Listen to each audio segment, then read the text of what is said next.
Bonjour Charline Vanhoenacker. Bonjour Antoine, comment allez-vous? Oh Charles. Bon écoutez, ça va, à distance, je suis en train de battre ma coulpe là parce que depuis 2-3 jours on vous rendait l'antenne en retard. Ben là j'ai pris mes précautions aujourd'hui. Nous avons 10 minutes devant nous pour annoncer le prochain par Jupiter. Ça c'est pratique, quand on vous demande quelque chose en fait vous offrez le double, c'est très généreux.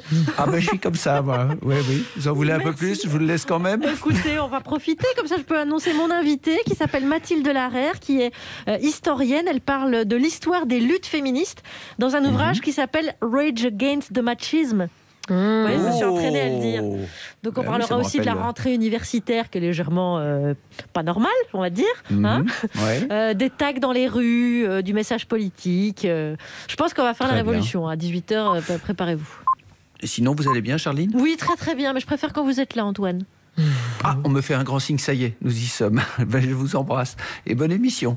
Il est 17h et vous écoutez France Inter.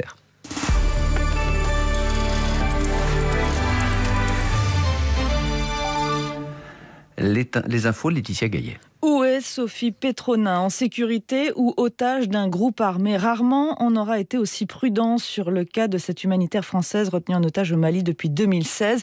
Depuis aujourd'hui, sa famille croit savoir qu'on est proche de sa libération. C'est sans doute lié aux récentes décisions du nouveau pouvoir en place au Mali concernant la libération de djihadistes. Mais le mot d'ordre encore ce soir, Nathanaël Charbonnier, c'est prudence. C'est une situation inédite à laquelle on assiste depuis quelques heures. Aucune confirmation officielle. Les informations concernant la libération de Sophie Petronin proviennent de sa famille. Il y a tout d'abord son fils, Sébastien, qui a pris un avion pour Bamako, la capitale malienne. Il y a Séverine, sa belle-fille, qui croit en sa libération, mais qui ne dit rien sur les conditions et sur son déroulé. Du côté des autorités françaises, c'est motus et bouche cousue. D'ailleurs, la famille de Sophie Petronin explique que l'information sur son éventuelle libération ne vient pas du Quai d'Orsay. Ce qui est sûr en revanche, c'est que la situation au Mali a évolué. Depuis le week-end dernier, ce sont près de 200 djihadistes qui ont été libérés de prison. Des libérations qui auraient servi de monnaie d'échange avec différents otages. On pense bien sûr à Sophie Petronin, mais il faut évoquer aussi Soumaïla Cissé, leader de l'opposition malienne, enlevé en début d'année et qui pourrait lui aussi faire partie des tractations. Nathanaël Charbonnier, sitôt sorti de l'hôpital, sitôt d'attaque, Donald Trump se dit aujourd'hui impatient de débattre avec Joe Biden le 15 octobre prochain. Il a d'ailleurs lancé une première offensive aujourd'hui. Il accuse son rival démocrate de soutenir les avortements tardifs, voire, je cite, l'exécution de nouveau-nés, un argument souvent brandi par les électeurs de la droite religieuse aux États-Unis. En France, Suez et Veolia doivent reprendre leur discussion. Le message de Jean Castex aujourd'hui au lendemain de la décision d'Engie de revendre ses parts de Suez à Veolia, Engie dont l'État est le premier actionnaire. Le Premier ministre a été interpellé aujourd'hui donc à l'Assemblée nationale sur le sujet par la députée socialiste Valérie Rabault qui a qualifié de honte la situation. L'intersyndicale de Suez dénonce elle de son côté une position ambiguë et continue de refuser le rapprochement avec Veolia.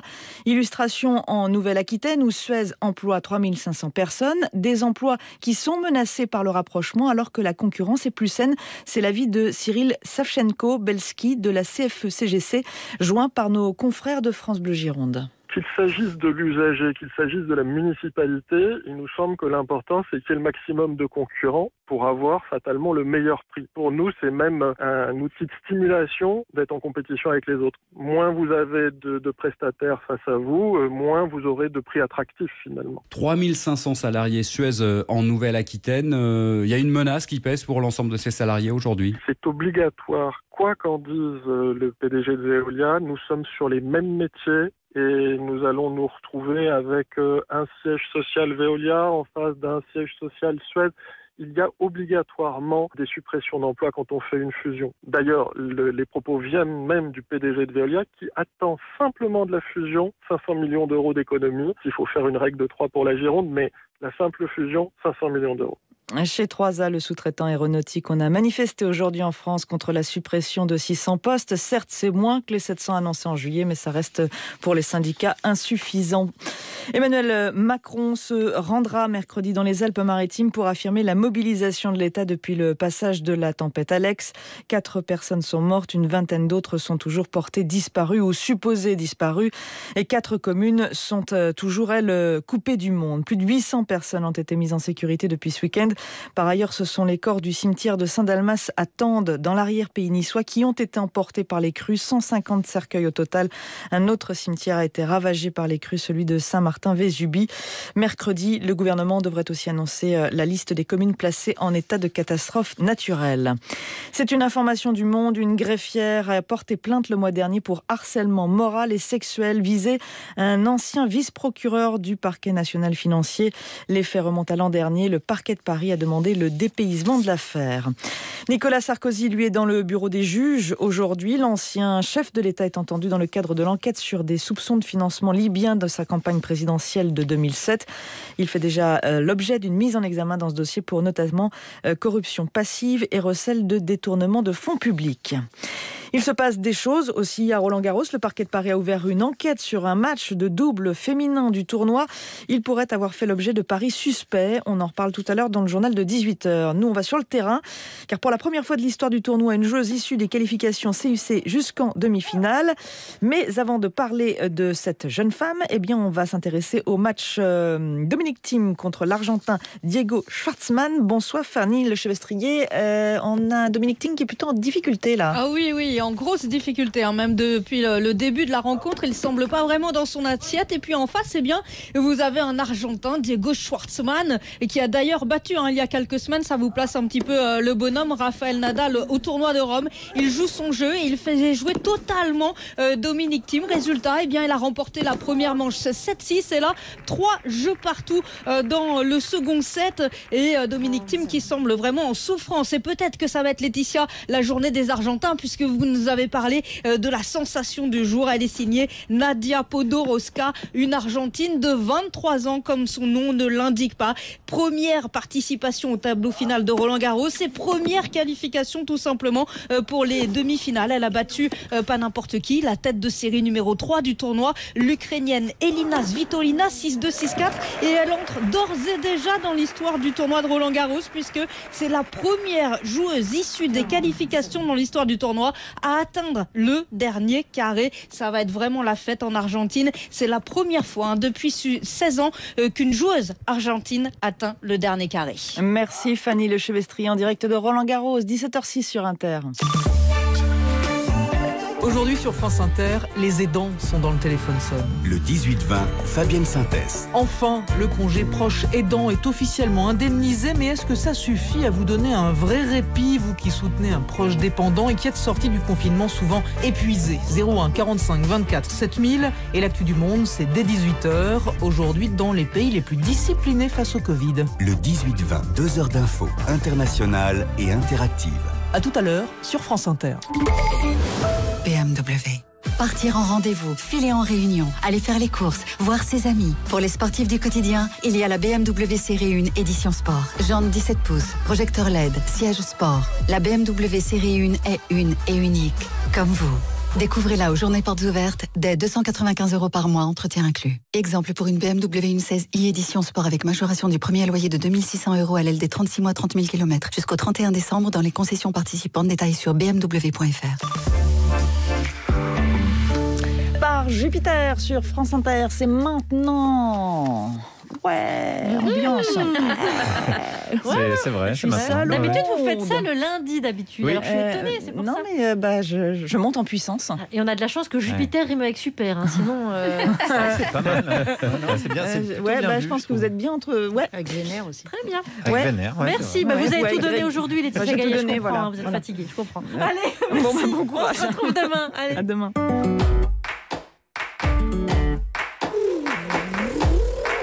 9h dans le bureau de Par Jupiter, Alex regarde la télé. Nous considérons que la polygamie est contraire aux valeurs de la République. Et voilà. La polygamie est interdite par la loi. Non mais en fait 2020, c'est pas pour moi. T'écoutes Marlène Schiappa sur BFM ? Je vais te couper ça mon pote. Non, tu te rends compte, on peut plus rien faire, la liberté individuelle dans tout ça. Non mais... Tu veux dire la liberté des hommes en l'occurrence ? Pas du tout, moi je suis pour développer aussi la polyandrie, moi je suis féministe. Ah bon ? J'adore les femmes. Ah bah ça tombe bien, on reçoit une historienne du féminisme aujourd'hui, Mathilde Larère. Et puis elle va être ravie de rencontrer le sociologue du machisme que tu es. Ouais. Mais pourquoi vous faites pas ça un jour où il y a Juliette? Justement, on se disait que ça te ferait du bien de recevoir une petite leçon. Ah non, mais moi je pratique pas le SM. Non mais une leçon de féminisme, Alex. Ah, pardon, j'avais pas. Bah oui. Bon, alors on va réviser un petit Non, peu. non, pas besoin. Moi, je suis vraiment essentiellement dans l'instinct. Ouais, c'est ça, oui. Alors, une femme qui écrit, on appelle ça... Une militante. Non, est-ce qu'on dit une auteure, une autrice ou une écrivaine? Ouais, pas évident, ça. Une greluche qui... Bah non, Alex, tu rigoles ou quoi? Bah voilà, il n'y a pas d'équivalent à greluche, par exemple. Non, je suis consternée, là. Hein. Bah ouais, mais je suis désolé, mais on parle là... la masculinisation des mots exclusivement féminins, on n'en parle pas dans l'égalité. Alex? Oui. C'est quoi le masculin de andouille? Et ben ça n'existe pas, voilà. C'est bien dommage. Ah c'est vrai, ça. Même andouillette, c'est féminin. Ah. Un boudin? Dis donc la voix off, tu vas pas t'y mettre aussi, non? Que t'as pas compris dans off.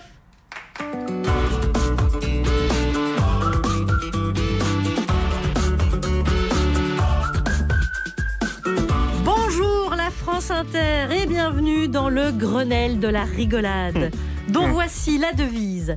La nature fait les hommes semblables, la vie les rend différents, et le masque les refait semblables. C'est Confucius et le pangolin. Voici le sommaire de votre programme radiophonique. La rentrée universitaire, c'est une moitié d'amphi, une moitié de bibliothèque, une moitié de resto U accessible, mais une précarité totale. En zone d'alerte maximale pour le jeune, l'université, c'est un jour sur deux. Bon, je vous préviens, c'est moi qui dis qui rentre dans la discothèque et qui rentre bon. C'est moi qui dis qui rentre dans la discothèque et qui rentre bon. Un nouveau mot est apparu dans le débat public, l'intersectionnalité. Et à cette intersection, on croise le genre, la couleur de peau, la classe sociale ou l'orientation sexuelle. Bref, c'est le soulèvement des dominés face aux dominants, l'intersectionnalité. Ouh, ça sent la révolution. Vous avez raison. Oui, on en a chié pour trouver cette idée, on était charrette. Les graffitis politiques fleurissent toujours dans les rues, tandis que les militantes qui dénoncent les féminicides le renouvellent en collant des feuilles A4 côte à côte plutôt que de taguer leur slogan. L'unité graphique de leur message leur donne d'autant plus de visibilité. Bon, attention, hein. Je suis pas mauvaise, mais je dessine pas comme Tintin. Et à mes côtés, aujourd'hui, celui qu'on peut appeler le Julio Iglesias de la place de Brouckère. Oh, c'est Alex Vizorek. Oui, c'est à Bruxelles, hein, les amis, pour ceux qui n'auraient pas situé cette jolie place. Allez, belle équipe autour de la table à 17h20. Celle dont le travail consiste à parler de la musique qu'elle aime. Et le problème se situe essentiellement dans la deuxième partie de cette job description. C'est Mélanie Bauer. Oui, je vais parler machisme, féminisme et musique. Ah, ok, c'est musique, hein, votre truc, vous. Hein. Sinon, les autres s'occupent du reste en règle générale. 17h30, celui qui est déprimé par l'annonce de la fermeture des salons et des congrès. Oh là là, ce qui pour lui est l'équivalent de la fermeture des piscines pour Philippe Croison. C'est Guillaume Meurice. Bonjour à tous, je vais vous parler d'Alice Coffin aujourd'hui. C'est la conseillère de Paris qui ne veut plus lire de livres écrits par des hommes. Et je suis allé voir les hommes qui réagissent plutôt bien, quoi. Qu'on vire cette bonne femme-là et qu'on l'attaque, qu'on fait des procès, etc., il y a pas on verra le problème. C'est un peu tendu. Enfin, il y en a qui sont un peu tendus quand même, mais ça va. Et à 17h40, celle qui a eu de l'acné dimanche après-midi et qui a trouvé bon d'en informer toute l'équipe sur WhatsApp. Dorénavant, je dénoncerai toutes ces tentatives de foutre mon dimanche en l'air. Bonjour Constance. C'est pas gentil de dire ce qu'on partage entre voilà. Vous croyez que c'était gentil quand je vous ai découvert le matin? De quoi on va parler? Eh bien écoutez, je vous propose de ne pas y aller avec le dos de la cuillère, voilà. Eh ben, dites pas. Heureusement que vous êtes masqués et en plus heureusement qu'on est à la radio, dites donc. Et voici celle qui va remettre l'actualité en perspective historique. Vous êtes, je vous laisse nous le dire, vous êtes Mathilde Larère. Oh yes. France Inter, Charline Vanhoenacker, Alex Vizorek. Par Jupiter. Bienvenue Mathilde Larère. Bonjour. Bonjour, vous êtes historienne, vous êtes maîtresse de conférences en histoire contemporaine à l'université Paris-Est Marne-la-Vallée. C'est ça. C'est ça. Et vous publiez un ouvrage qu'on aime beaucoup qui s'appelle Rage Against the Machism et qui est paru aux éditions du Détour. Ouais, il y a un jeu de mots. Ce jeu de mots. Où vous retracez 2 siècles de lutte féministe en France, depuis les sans-culottes, 1789, jusqu'au sans soutien-gorge, jusqu'en 2020, on va dire. Dans les premières pages, d'ailleurs, on comprend déjà que cette mise en perspective historique va nous faire penser la manière dont on voit le féminisme aujourd'hui autrement. En 1789, vous dites que c'est la première remise en cause du rapport entre les sexes. C'est pour ça que votre livre commence à ce moment-là. Et que réclament les femmes pour obtenir l'égalité avec les hommes à cette époque? Des armes. Essentiellement, voilà, elle réclame des armes. En fait, souvent on pense qu'elle réclamait le vote, le droit de vote, mais quand on regarde les pétitions envoyées aux femmes aux différentes assemblées parlementaires de la Révolution, elles veulent des armes. Ah oui. Donc, alors elles veulent des armes pour participer en fait à la garde nationale, à la force civique, parce que à l'époque, être citoyen, c'est avoir le droit de porter des armes et de participer et à l'armée pour la défense de la Révolution et à la garde nationale pour la défense des droits de l'homme. On dit de l'homme à l'époque.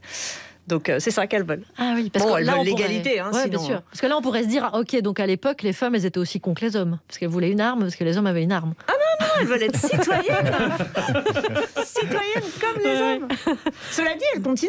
Louise Michel, quand elle se présente, elle est en habit de garde nationale. Madeleine Pelletier, elle se baladait avec un pistolet. Enfin, c'est une constante dans l'histoire du féminisme. Non mais Mathilde, c'est des Belges. Hein. Ils ont un roi et tout, donc ils ne comprennent pas ça. C'est vrai. Alors, vous expliquez qu'il y a 3 grandes vagues de lutte féministe. Du moins, on dit qu'il y a 3 grandes vagues, parce que moi, je ne suis pas d'accord. Ah, oui, voilà, c'est ça. Non, parce qu'en fait, justement, c'est ce qu'on dit tout le temps, il y a 3 vagues. Alors la première, ce serait les suffragettes, droit de vote. La seconde, ce serait le MLF, le droit pour l'IVG. Et la troisième, ce serait maintenant. Ouais. Sauf que si on fait ça, d'abord, il y a quoi avant les suffragettes? On n'en parle pas, alors qu'il y a un siècle quasiment de lutte féministe. Et d'autre part, si c'est associé une vague à une lutte, il y a plein de luttes qu'on oublie. Et en fait, quand on regarde, ce qui est systématiquement oublié, c'est-à-dire à la fois celles qui sont avant, mais aussi les autres luttes, c'est les luttes des ouvriers. Parce qu'au bout du compte, toutes ces féministes qui se sont battues, alors le nom n'existe pas à l'époque, mais à la limite, on peut l'utiliser pour définir le combat qu'elles mènent. Toutes celles qui se sont battues jusqu'aux suffragettes, c'est des ouvrières qui se battent pour le droit au travail des femmes, qui se battent pour la reconnaissance des droits des femmes au travail, et comme femmes au travail, mais aussi tout simplement la possibilité qu'on arrête de leur dire retourne à la maison, quoi. Et donc, toutes ces ouvrières qui se sont battues, on les oublie. Et toutes les luttes sociales qui ont accompagné toute l'histoire du féminisme, on l'oublie. Et donc ce livre va aussi entre ces fameuses vagues qui ont été définies.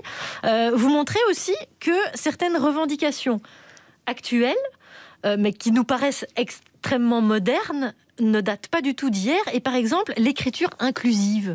Oui, c'est vrai que l'écriture inclusive, c'est d'autant plus drôle qu'il suffit qu'on fasse un tweet en écriture inclusive et direct, on va se prendre une espèce de volée de « je ne vous lis plus, vous êtes illisible, autrice », tout ça, pour revenir au début.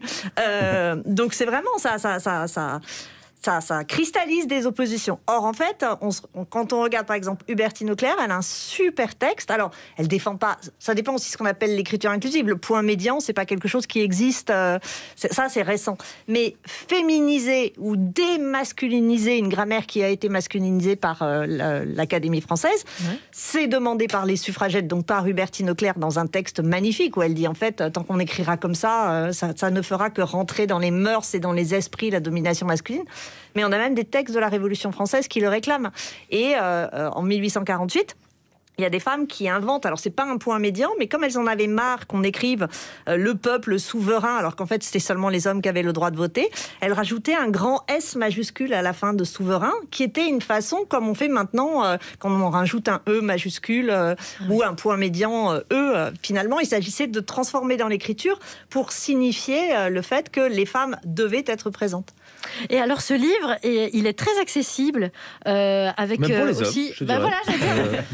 avec une mise en page attrayante, il y a des dessins, bien sûr, il y a des slogans, il y a des phrases que vous mettez en exergue. Il est destiné à qui alors? À Alex Vizorek, par exemple?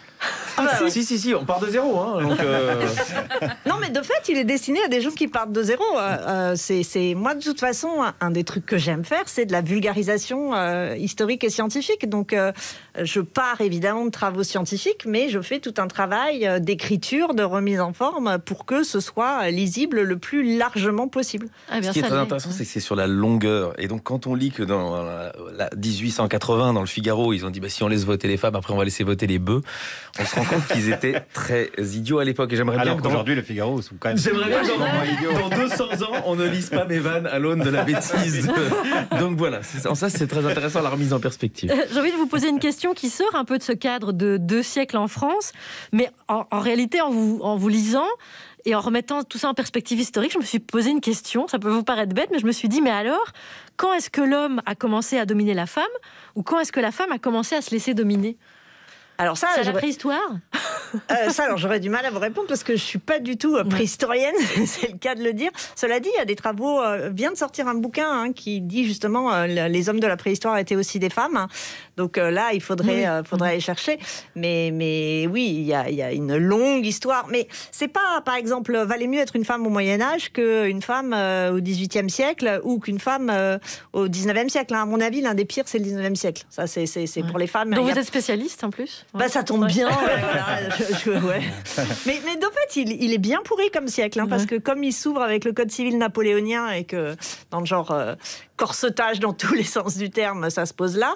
Les femmes avaient plus de pouvoir économique, politique, culturel à la fin du Moyen-Âge qu'elles n'en ont eu par la suite. Et que évidemment, maintenant, elles en ont à nouveau plus. Mais c'est pas de tout temps, tout le temps pareil. Il y a des moments, et justement, c'est intéressant de voir les contextes qui sont favorables ou défavorables. En gros, les révolutions, c'est plutôt favorable et les contre ou les post-révolutions, c'est plutôt défavorable.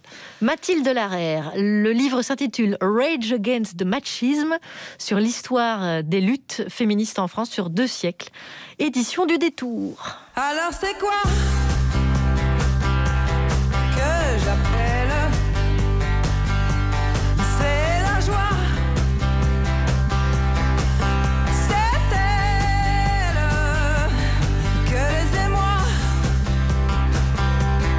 étincellent et s'entremêlent encore nos voix.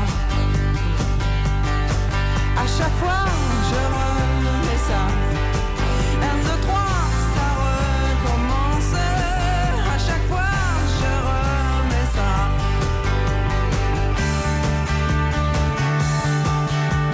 Réponds-moi encore, montre-toi. Réponds-moi encore, montre-toi.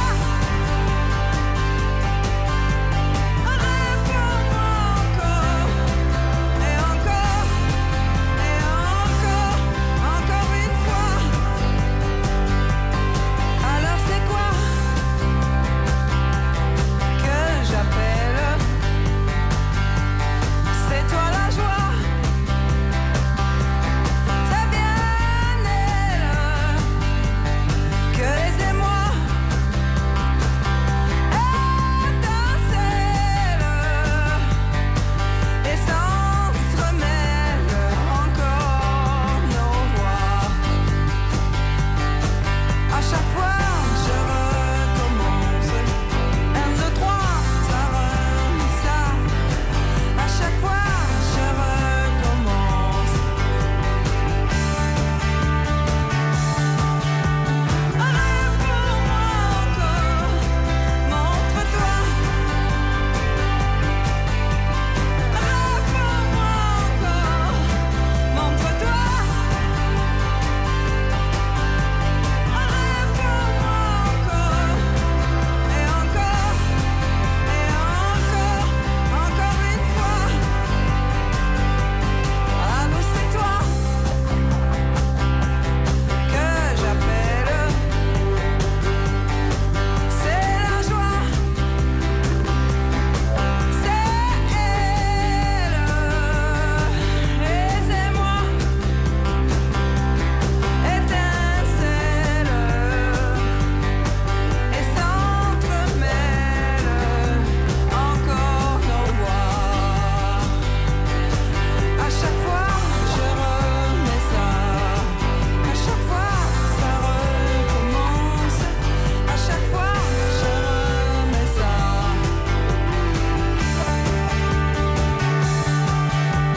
Réponds-moi encore, montre-toi. Réponds-moi encore, montre-toi. Lerita Mitsuko, alors c'est quoi ? C'est par Jupiter, vous êtes sur France Inter, avec Mathilde Larère, historienne, et Alex, pour l'entourer ? Eh bien, je vois Mélanie Bauer, qui va nous parler de musique, Guillaume Meurice, qui nous parlera de féminisme, et Constance, qui ira pas avec le dos de la cuillère, laissez-moi vous le dire. Absolument. Aux femmes en particulier, je dis, n'hésitez pas à sortir de l'ombre. Le journal de presque 17h17. Merci, mon bon Seigneur. Merci. Et on commence par les titres. De retour à la Maison-Blanche, Donald Trump a retiré son masque et a appelé les Américains à sortir. Voilà, à ce rythme-là, Daesh ne devrait pas tarder à revendiquer Donald Trump. Plus d'une personne en grande précarité sur 2 est infectée par le virus en Île-de-France. Eh oui, le Covid, c'est l'inverse d'Emmanuel Macron. Il s'occupe en premier des plus pauvres. Et les brèves. Eh oui, me masquer le visage, oui. Masquer les brèves, jamais. Et on commence par Didier Raoult. Ce matin sur CNews, il a affirmé que la nouvelle variante du virus était en train de toucher la France. Laurence Ferrari lui a alors posé une question simple. C'est-à-dire qu'il est plus dangereux, ce nouveau variant que vous étudiez au sein du laboratoire P3 de l'IHU. Je suis plus prudent que ça, mais en tout cas, les éléments qu'on a nous laissent penser qu'il n'est pas aussi banal et bénin que ce que nous avons eu là en juillet-août. Voilà, il faut être très précis. C'est pas qu'il est plus dangereux, c'est qu'il est moins bénin. Mais il a encore changé d'avis, là ? Oui, j'ai l'impression que ce qui mute encore plus vite que le virus, c'est le discours de Didier Raoult. Allez, la suite. Oui. Non, mais dites donc, vous feriez pas une petite fixette sur Laurence Ferrari, là ? C'est CNews qui me passionne, je vais pas vous mentir. Allez. Hier, 2 médecins se sont échappés sur le plateau, et ça n'a pas plu à Lolo. Elle les a arrêtés.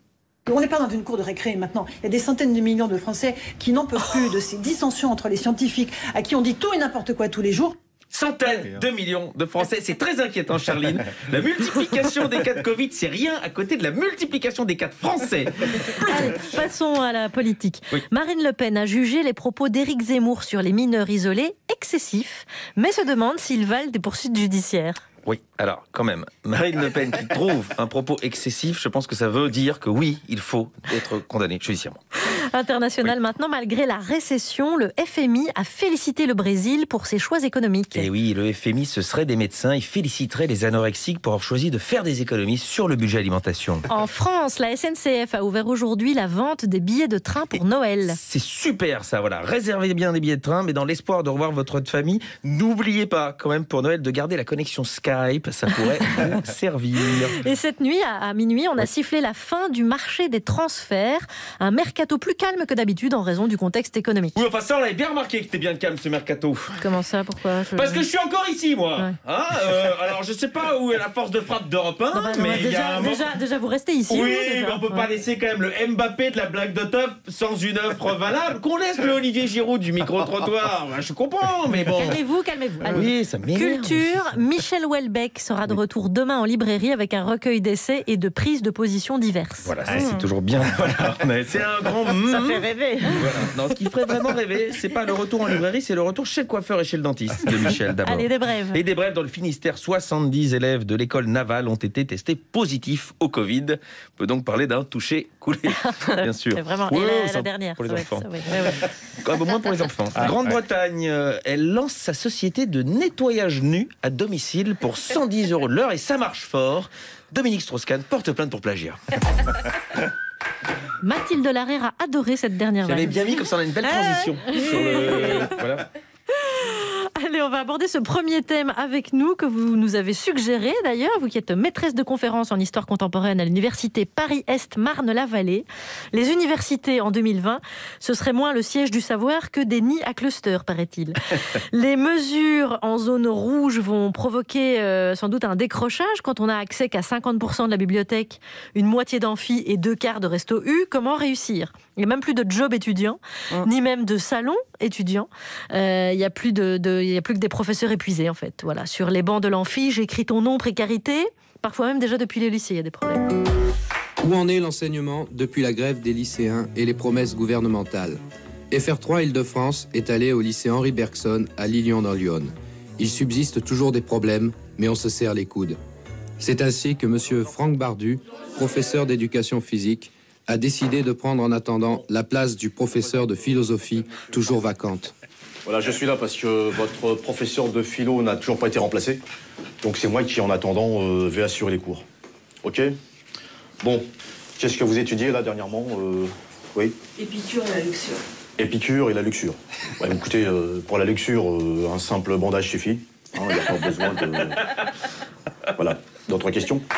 Les inconnus, bien sûr. Mathilde Larère, alors comment se passe cette rentrée normale dans votre université ? Dans mon université, dans l'université, ça se passe pas très normalement, c'est clair. En fait, ce qu'il y a, c'est que le Covid, de toute façon, vous avez remarqué, c'est un révélateur de tout. C'est un révélateur des inégalités, des différentes dominations. Donc, à la fac, ça révèle quoi? Ça révèle qu'on est le résultat d'années de sous-investissement dans les facs. Il y a de moins en moins de recrutement, alors qu'il y a de plus en plus d'étudiants et d'étudiantes. Ce qui fait que, comme il y a de moins de recrutement, il y a de plus en plus de précaires à l'université, ce qui pose pour eux tout un tas de problèmes. Les précaires pour les profs. Les personnels administratifs sont débordés. Les locaux sont pas vraiment il y en a plein qui tombent en morceaux. Il suffit d'aller regarder sur le. Il y a comment on dit, Tumblr, Ah ouais, Tumblr. Ouais. J'ai réussi. sur les internets. Voilà. Et où en fait on se rend compte. Moi dans ma fac par exemple, dans le couloir où j'enseigne, où il y a mon bureau, il y a de l'eau qui tombe du plafond. Voilà, c'est-à-dire qu'il y a une espèce de grosse bassine et puis il y a de l'eau qui tombe du plafond.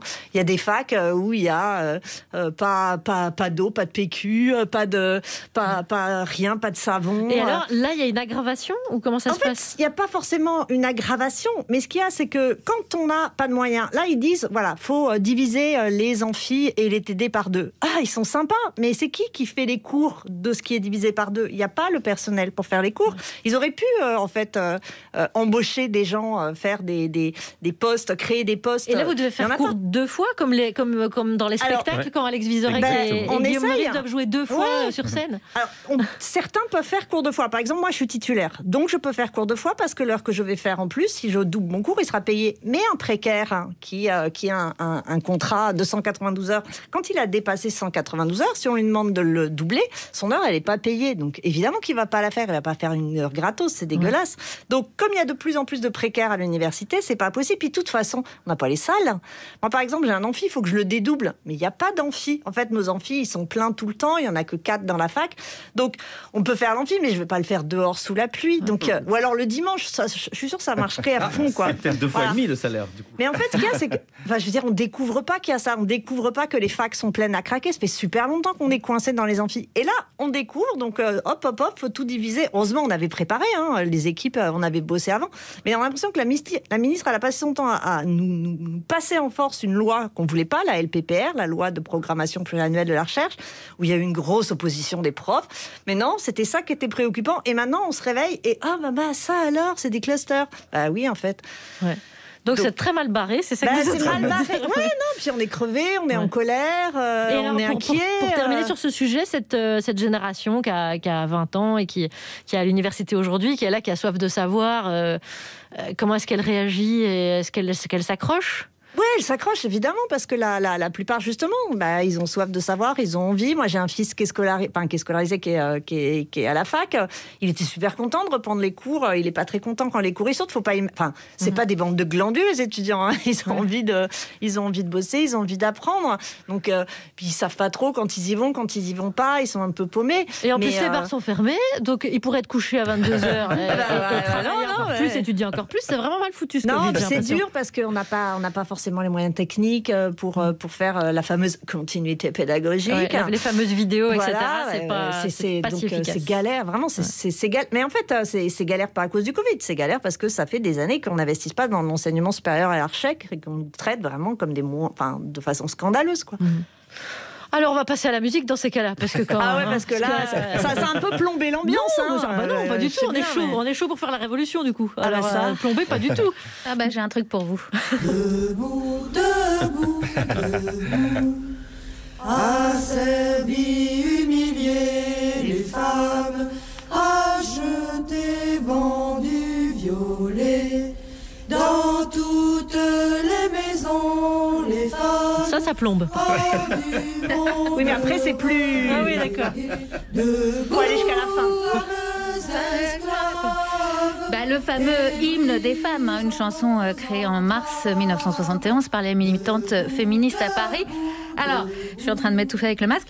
Quel vaste sujet, le féminisme et la musique. On est d'ailleurs en plein dedans en ce moment. Je vous en parlais la semaine dernière avec la clôture du mouvement Musique Tout, qui a recueilli sur Twitter plus de 300 témoignages de violences sexuelles liées au bel univers du disque. La musique est à la fois une libération de la parole. Je me fais picorer le bonbon, je me fais frotter la péninsule, chantait Colette Renard en 1963.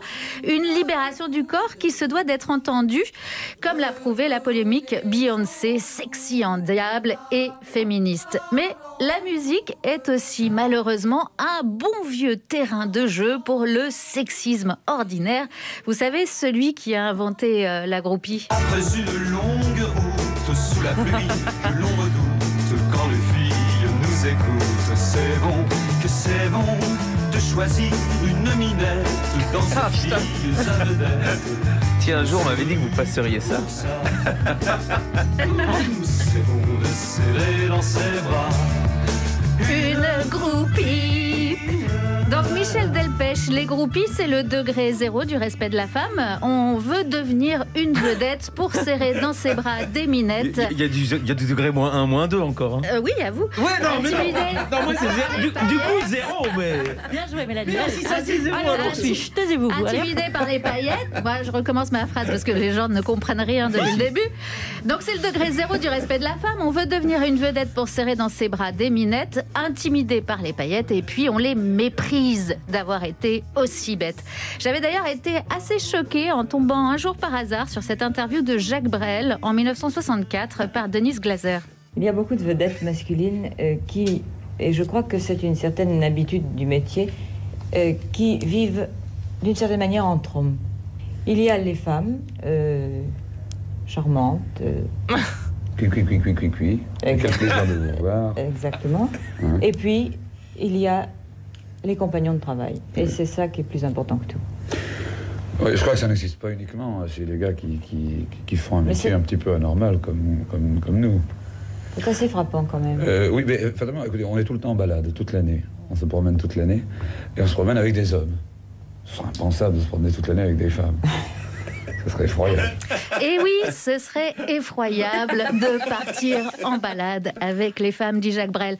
Oui, on part de loin. Aujourd'hui, le discours est toujours le même, mais il s'est racisé. Nos grandes stars de la chanson française seraient, elles, civilisées, même en slip. En revanche, les vilains rappeurs basanés, eux, auraient un discours assez équivalent, mais...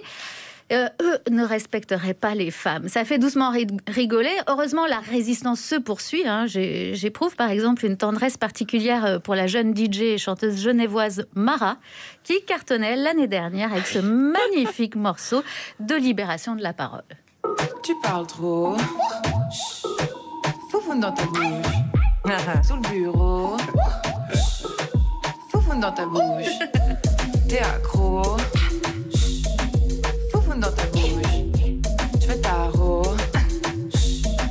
Foufoune dans ta bouche. Moi je fais mes bails tranquilles, je demande rien à personne. Je fais mes bails tranquilles, je demande rien à personne. Toi t'es en défensive et t'as le seum. Ah ouh. Ouah, une pointe de coquille. Foufoune dans ta bouche.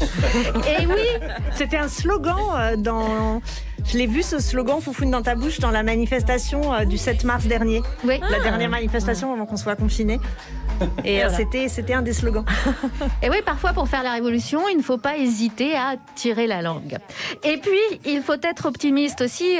Hier matin, par exemple, sur France Inter, notre amie et collègue Mathilde Serrel réveillait la France en présentant le nouvel album de Barbara Carlotti, Corse, île d'amour. Une journaliste chroniquant le disque d'une femme musicienne co-réalisé en plein confinement avec une femme ingénieure du son et productrice, Bénédicte Schmitt, sur la première radio de France, dirigée par une femme. Ça va, c'est bien pour commencer la semaine. Voilà donc un peu de douceur féminine pour vous, enregistrée à Calvi, la balade de chez Tao, une chanson de Jacques Higelin, reprise en duo par Isia, sa fille, et Barbara Carlotti.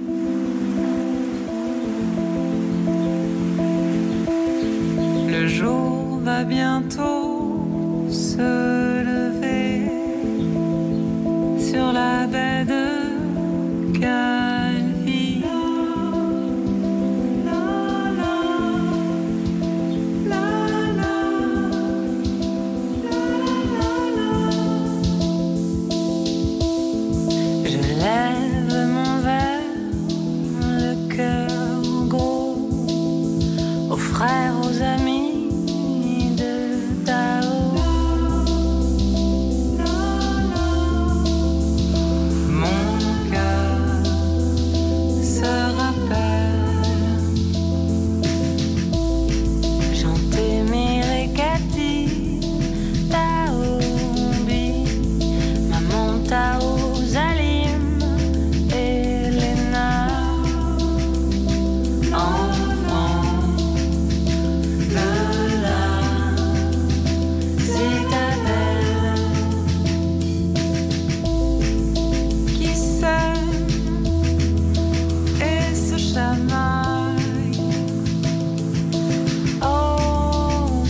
Sort le 9 octobre le nouvel album de Barbara Carlotti, Corse, île d'amour. Merci Mélanie Bauer. Nous sommes en compagnie de Mathilde Larère, historienne, qui publie Rage Against the Machism, un livre sur l'histoire 2 siècles de lutte féministe.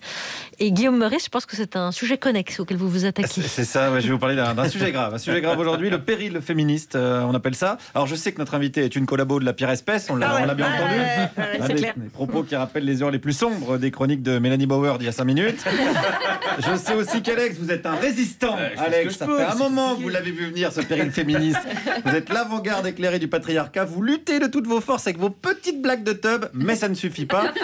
Dernièrement, il y a une certaine Alice Coffin, conseillère de Paris, qui a dit qu'elle ne lirait plus de livres écrits par des hommes.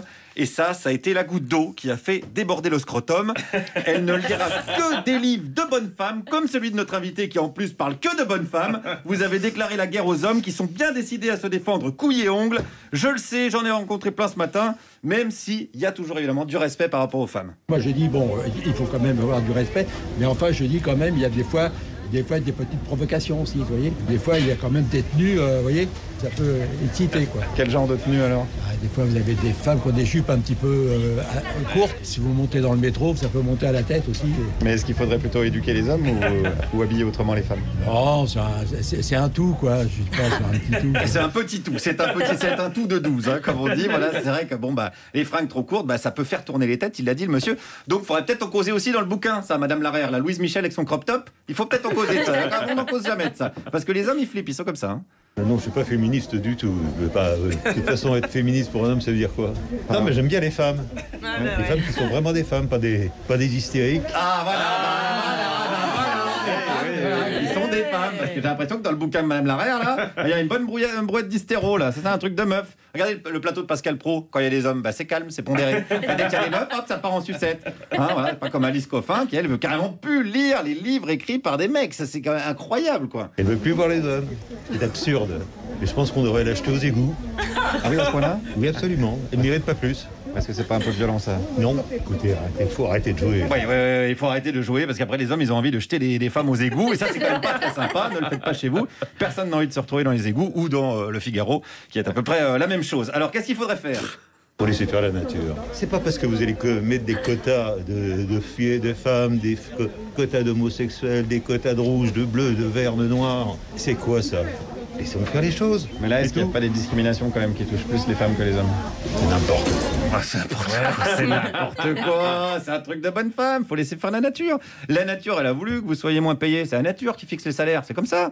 Et estimez-vous heureuse parce que dans la nature, les biches et les renardes, elles n'ont pas de carnet de chèques. Et vous en avez, d'accord ? Donc vous en sortez plutôt pas mal. Alors quand on a tout déréglé en vous accordant des choses, puis de toute façon, je vais vous dire le féminisme. Mais ça n'existe pas, le féminisme.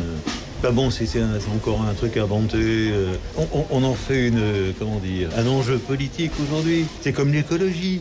L'écologie, c'est pas politique. Sauf les écologistes aujourd'hui qu'on fait, qui sont des Khmer verts. Voilà, les Khmer verts et les ayatollahs du tofu. Parce que, attendez, je vous ai pas tout dit. Non, parce que Alice Coffin, elle est élue écolo à la mairie de Paris. C'est une nana qui doit être contre le Tour de France et les sapins de Noël. Vous vous rendez compte quand même ce qui nous attend ? Qu'est-ce qu'ils vont devenir les pharmaciens et les bûcherons ? C'est de la folie. Excusez-moi, je m'énerve. Mais vous avez remarqué, je suis pas hystérique quand je m'énerve, moi. Parce que je suis un bonhomme, je sais me tenir, je suis pas une bonne femme. D'ailleurs, je suis allé voir une femme, tiens. Est-ce qu'elle est féministe ? Pas particulièrement. Je me sens femme. Ouais.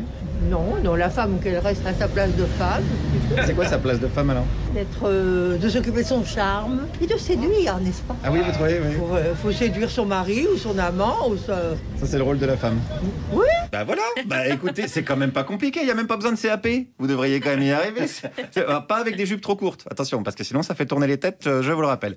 Donc, pas besoin de faire de la politique ou d'écrire des bouquins. Alors, ne plus lire ceux des hommes. Bon, non, voilà. Mais c'est ridicule. Moi, j'adore quand un homme écrit très bien. Moi, j'adore, je lis beaucoup. La preuve, j'ai même acheté le livre de Monsieur Sarko et je le trouve très, très bien écrit. Donc oui, ça serait dommage de se priver de ça. Mais non, parce qu'il est bien écrit. Et pourquoi ça choque autant, alors, une femme qui dit qu'elle lira plus de livres écrits par un homme ? Parce qu'elle a un problème. Peut-être qu'on la séduit pas, on la charme pas. Ah voilà, on a trouvé le problème. Elle veut pas séduire les hommes. D'ailleurs, peut-être qu'elle est lesbienne. Peut-être qu'elle en parle dans son livre, dont on ne fera pas évidemment la publicité ici, qui s'appelle Le génie lesbien. Et non, Alex, c'est pas une catégorie YouPorn. Guillaume Meurice, merci beaucoup Guillaume. Décidément, l'époque apporte beaucoup d'eau à votre moulin. 17h45 sur On n'a pas pu sortir des ronces. Oui, c'est vrai. Oui, bien sûr. Et le contraire aussi. Mathilde Larère, on aborde ce deuxième sujet avec vous. L'intersectionnalité, qu'est-ce que c'est ? Le mot apparaît régulièrement lorsqu'on parle de lutte qui converge, de lutte contre le racisme et contre le sexisme. On l'a vu récemment, une de Libération, avec Aïssa Maïga et Adèle Haenel en interview croisée pour incarner cette intersectionnalité. Et peut-elle être incarnée par une seule personne aussi ? Question. Je n'ai jamais vu mon père pleurer. Enfin si, juste une fois. Quand je lui ai dit que j'étais lesbienne, il a pleuré. Ah, il a tellement pleuré, c'était gênant. Je lui ai dit, arrête papa, on dirait un PD. Ouais, mais il pleurait. Au début, je croyais qu'il pleurait de joie. J'espérais qu'il allait dire, oh, c'est merveilleux, on aime la même chose. Mais pas du tout, il pleurait vraiment. Et j'ai compris pourquoi. Parce que je suis une fille, noire, humoriste, arasta, homosexuelle. Ma mère, elle m'a dit, choisis. Tu ne peux pas tout faire là, tu t'éparpilles beaucoup trop ma fille. C'était Shirley Soignon. Est-ce que vous pouvez nous expliquer, vous, ce que c'est que l'intersectionnalité et si ça existe depuis longtemps ? Waouh. Cours magistral. Attention. Parce que vous parlez notamment de féminisme intersectionnel dans le livre. Alors, l'intersectionnalité, c'est en fait, c'est un outil, un outil de sciences humaines. En fait, quand on fait des sciences humaines et qu'on travaille sur les dominations, les discriminations et les violences, on se rend compte qu'il y a des dominations, discriminations et violences de classe, des dominations, discriminations, violences racistes, des dominations sexistes, et puis aussi sur l'orientation sexuelle. Bon, donc on travaille. Mais en fait, on se rend compte qu'il y a des individus, des groupes qui cumulent.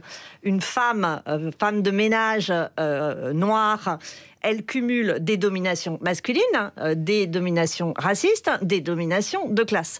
Et en fait, pour pouvoir étudier comment ces dominations peuvent s'ajouter, alors dans quelques très rares cas, il peut y avoir des cas où ça peut aider. Par exemple, en politique, il vaut mieux être une femme racisée qu'un homme racisé pour rentrer en politique. Mais dans tous les autres cas, en général, ça s'ajoute. Il y a une intersectionnalité des haines, ce qu'on dit. Et en fait, voilà, ça permet de faire ces études. À partir de là, ça devient un outil pour penser les risques de domination à l'intérieur des groupes de dominés. Je vous donne un exemple, à quoi ça peut servir en histoire. Pendant très longtemps, on a fait l'histoire des ouvriers. Quand on faisait l'histoire des ouvriers, on voyait que des ouvriers, des hommes et essentiellement des hommes blancs, des ouvriers hommes blancs. Et puis, en fait, d'un seul coup, on s'est dit, mais il faut voir à l'intérieur du groupe des ouvriers s'il n'y a pas des groupes de dominés. Et donc, on a découvert des ouvrières et donc, on a découvert des travailleurs immigrés et des travailleurs qui pouvaient être racisés. Donc, ça sert à ça. Et là où ça se retrouve dans le milieu militant, c'est que ça permet, quand on est par exemple féministe, de faire attention quand on mène un combat féministe, que ce combat féministe ne soit pas en faveur des femmes blanches en oubliant les particularités et les dominations que subissent nos sœurs racisées, de ne pas faire que des combats de femmes hétérosexuelles en oubliant les combats et les enjeux pour nos sœurs lesbiennes, et pareil que ça soit des combats qui ne sont que pour les femmes puissantes, bourgeoises, etc. Mais pourtant, il y a des femmes blanches bourgeoises opprimées aussi par leur classe sociale, avec tout ce que ça implique. Alors, bourgeoise opprimée par sa classe sociale, en général, pas trop. En revanche, elle peut être opprimée par la convention. Dans le cadre par les conventions sociales, par exemple. Oui, mais ça c'est-à-dire que toutes ces femmes, quelle que soit leur origine sociale, etc., ont en commun de vivre des dominations masculines, mais certaines vivent en plus des dominations de classe, des dominations de race, des dominations parce que lesbiennes. Et en fait, il faut justement faire attention à ça. Mais les riches sont discriminés aussi dans ce pays. Attends, j'essaie de faire le contre-point. Concrètement, est-ce que vous avez de la compassion pour Mélania Trump ? Est-ce que j'ai de la compassion ? Elle doit pas se marrer, la pauvre meuf. On est déjà d'accord là-dessus. Donc, là-dessus, oui. Après, compassion est peut-être un peu fort comme terme, on va dire. Et est-ce qu'il y a un personnage ou une figure politique ou de notre paysage de l'époque qui pourrait incarner ça ? Qui pourrait incarner quoi ? Le combat, cette convergence de domination. cette convergence de domination. Enfin, cette convergence des luttes plutôt. Quand on est à des luttes plutôt, là par exemple la lutte des femmes de ménage de l'hôtel Hayat ou des autres hôtels, là on est vraiment, on a tout. Hein. C'est des femmes racisées, femmes de ménage, elles cumulent trois dominations. Là c'est clair. Après, si on regarde, parce qu'au début c'était personnalité politique, en fait ceux qui sont personnalités politiques, ils peuvent pas tout cumuler parce que justement quand on cumule tout, on n'arrive jamais au sommet. Donc, type Christiane Taubira ? Oui, mais Christiane Taubira, elle n'a pas la domination de classe. Hein, je veux dire, c'est. Donc il faut vraiment cocher toutes les cases, quoi. Non, il faut pas.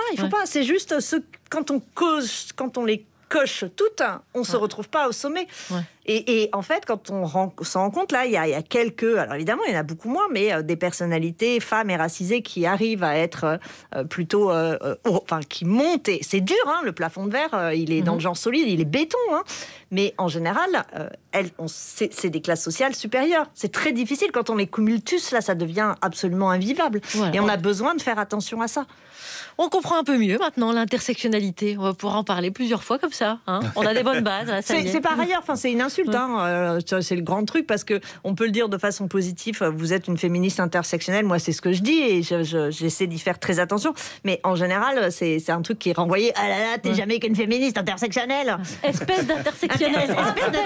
On a une nouvelle insulte. Les femmes sont envahies par les chercheurs intersectionnels. Oui, parce qu'on cherche en fait, on travaille en fait. Constance. Alors, qu'est-ce que Aujourd'hui, mardi 6 octobre, c'est la journée mondiale de la paralysie cérébrale. Ça fait rigoler. Donc apparemment, en ce moment, le but, c'est de nous pousser à bout. Hein. On décide officiellement d'attraper ce qu'il nous reste de joie de vivre et de chier dessus, c'est ça ? Ah ben dans ces cas-là, n'y allons pas avec le dos de la cuillère. Hein, pour être absolument sûr qu'on se fout tous bien la tête dans le four et qu'on allume le gaz à fond, je propose le programme. Lundi, journée mondiale des victimes des mines antipersonnelles rescapées d'un génocide atteint de cécité et de psoriasis sévère sur les moignons. Mardi, journée des gens sans famille ni amis en soins palliatifs. Mercredi, journée des enfants disparus retrouvés pendus en forêt fin novembre. Jeudi, journée des personnes naufragées sidaïques repêchées presque mortes en mer bouffées par des crabes infectés par la peste bubonique. Vendredi, journée des petites filles unijambistes battues, excisées, violées par 50 mercenaires qui toussent et vendues sur des marchés aux esclaves, mais vendues pas cher parce qu'elles ont été volées pour leur prendre un rein, un poumon et la cornée à l'époque où elles servaient de mules pour transporter de la cocaïne et qu'on leur bourrait l'anus de cocaïne. Samedi, journée des profiteroles revisités car la glace à la vanille a été remplacée par la glace aux fruits de la passion. Et dimanche, évidemment, on se repose et on chiale parce qu'on essaye d'encaisser toutes ces informations et qu'on a bien la gueule au fond du seau. Parce que putain, pourquoi vous remplacez la glace à la vanille dans les profiteroles par de la glace aux fruits de la passion, hein ? C'est vrai ça. C'est quoi votre putain de problème, les humains ? Mais oui, la rencontre entre la vanille glacée et le chocolat chaud, c'était beau, c'était parfait. Pourquoi vous touchez à ça ? Eh bien, moi, j'ai la réponse. Parce que l'autre jour, je me suis posé des questions. Parce que oui, je me pose des questions. Je me pose énormément de questions. Je me pose tellement de questions que des fois, ça me fait saigner du nez. Voilà, ma théorie. 2020 est officiellement une année organisée autour d'un ennemi commun à éradiquer, la joie. T'as entendu ? La joie, c'est pas la peine d'essayer de te pointer parce qu'on va te défoncer. Jusqu'à présent, on te maltraitait gentiment. C'était la bagnole qui démarre pas le matin, la tartine qui tombe du côté beurré, les règles pour la nuit de noces ou le chat qui gerbe dans le lit. Mais là, on passe un level. On va te faire la peau pour de bon, la joie. On va te bousiller et va dire à tes potes la gaieté et le bonheur qu'on les encule. Parfaitement. Et on ne sera satisfait que lorsqu'on pourra enfin prendre des photos sur vos cadavres, les sentiments positifs. Eh ouais. On vous entend déjà, moi, la ramener. Le bien-être et l'épanouissement depuis qu'il faut vivre toute la journée avec un putain de masque sur la gueule et qu'il faut s'étouffer avec sa propre haleine de bouc. Elle fait moins sa maline, la réjouissance. Maintenant il faut le choisir entre laisser ses vieux... Organise-toi dans tes mots. Elle fait moins sa maline, la réjouissance. Maintenant qu'il faut choisir entre laisser les vieux crever de solitude dans les EHPAD ou les tuer nous-mêmes en leur refilant ce putain de virus. Tu vas faire comment, l'exaltation, pour te pointer, maintenant qu'on n'a plus le droit de se toucher ni de s'embrasser, hein? Et pour te narguer, on va appeler cas contact les gens qui se contaminent sans se toucher. On rigole bien, hein? Et ne t'inquiète pas, le plaisir, on ne t'oublie pas. Et si tu pensais pouvoir t'évader grâce au cinéma ou au théâtre, sache qu'on se charge d'étrangler la culture et de la tuer dans l'indifférence générale. Spectacle vivant, crève! Crève! Tu bouges encore un petit peu l'entrain? Attends, je vais venir te régler ton compte définitivement. Plus de voyages, plus de fêtes, plus de danse, plus de bars. Et surtout une peur permanente, une tension perpétuelle. Des fois que l'insouciance survive. Faute de maîtriser le Covid, on va bien lui niquer sa gueule à l'épidémie du bonheur. Elle n'est pas prête de repartir, parce que les derniers clusters de joie, on va pisser dessus pour les éteindre. C'est compris? Ah, je suis fatiguée maintenant. Je vais rentrer chez moi et je vais manger des profiteroles avec de la glace à la vanille. Réveillez-moi quand ce sera plus mignon le monde, d'accord? Bisous. Constance. C'est un cri. Et tout ça avec le masque sans respirer. Oui. C'était vraiment très très beau. En tout cas, à la technique, une femme, Élise Christophe, qui a bravé, bien sûr, toutes les montées dans les aigus. Merci Constance. Alors Mathilde Larère, on n'aura pas le temps. On n'aura pas le temps d'aborder le dernier sujet qu'on voulait aborder avec vous. Mais je voudrais vous poser une question avec une réponse plus ou moins courte, si c'est possible. Plus ou moins. Ouais, il y a un radicalisme dans le féminisme aujourd'hui. Est-ce que toute révolution qui s'amorce commence par une phase radicale? Est-ce que c'est normal? Toute révolution est déjà à la base un phénomène de radicalisation. Donc la réponse, elle est oui. Enfin, c'est le propre de la révolution. Bah oui, il s'agit quand même de, oui. il s'agit de renverser la réponse courte. Bah, on renverse la table. Alors c'est un peu radical de renverser la table, quoi. Très normal. Oui. Alors ça vous fait pas peur? Moi, j'ai un peu le temps du Parle Juppie Proust spécial macho. Alors c'est parti. À vous proposer. Attention. Alors, à choisir, vous préférez un homme qui fait bien la cuisine ou un homme qui fait bien la vaisselle? Les deux. Alors ça c'est pas, il y a à choisir au début. Oh, cuisine. Puis après j'achète un lave-vaisselle. Ça c'est une bonne réponse. Si vous le prochain confinement, vous avez le choix, vous pouvez le passer avec Jean-Marie Bigard, Gérald Darmanin ou Pascal Praud. Au secours! C'est pas dans les choix. Non, aucun, non, c'est pas possible. Attends, mais c'est ça, c'est une question compliquée. Alors, et puis un chien très affamé qui ne mange que de l'homme. Quel comportement machiste avez-vous déjà eu? Une main au cul, un manspreading ou mettre des claquettes chaussettes? Les deux premiers, ça c'est sûr, mais comme à peu près 100% des femmes. Alors c'est pas mal. Comme gynécologue, vous préférez un homme ou une femme? Comme une femme, de fait. Comme psychologue, vous préférez un homme ou une femme? Je vais pas être psychologue. Comme déménageur, vous préférez un homme ou une femme? Une femme. Comme chauffeur Uber, vous préférez un homme d'origine étrangère ou une femme française?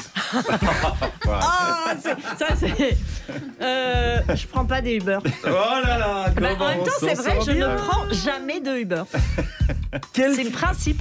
Si vous avez un film d'homme à conseiller à Alice Coffin, vous conseillez lequel? Coffin, ouais. Pardon, Coffin. Un film d'homme. Ouais. Là, comme ça. Un Polanski, peut-être?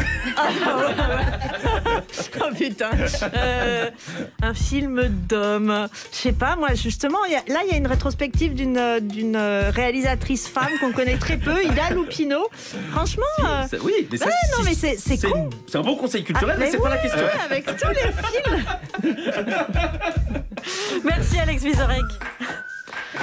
Et merci Mathilde Larère. Je rappelle que votre ouvrage s'intitule Rage Against the Machism et qu'il est paru aux éditions du Détour. Merci beaucoup d'avoir passé cette heure avec nous. À demain, il n'y aura pas d'invité parce que c'est un Parle Juppie classe. C'est le jour où on vient en jupe courte, ensuite à capuche et en crop top. Républicain. En quelque sorte, vous êtes déguisé. Bravo, ça a un goût. BMW. Partir en rendez-vous, filer en réunion, aller faire les courses, voir ses amis. Pour les sportifs du quotidien, il y a la BMW.